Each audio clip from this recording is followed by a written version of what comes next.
За сайн бацгаана уу? Та бүхэндээ өнөөдрийнхөө хичээлээр хэрэггүй програмуудаа хэрхэн uninstall буюу устгах вэ гэдэг хичээлийг орж өгье. За тэгхийн тулд дэлгэцний зүүн доод буланд Start-сан дээр дарна.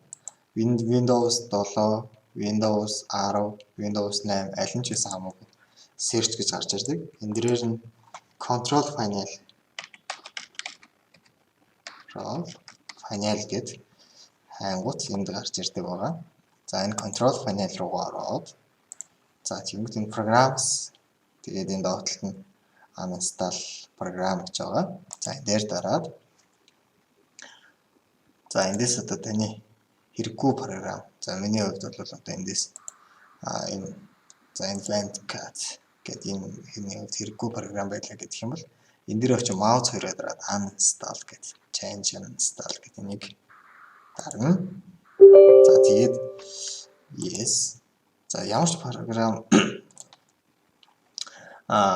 тухайн програмынхаа онцлогоос шалтгаалаад энэ гарч ирэх интерфейс нь ондоо байдаг. За ингээд uninstall.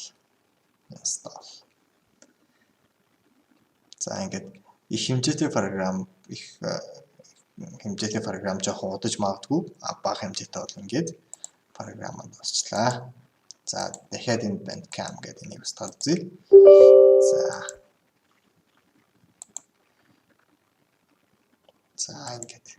За ингээд би хоёр програм устгах болж байна. За ингээд та бүхэнд амжилт хүсье. Хэрэггүй програмууд ингэ устгах боломжтой.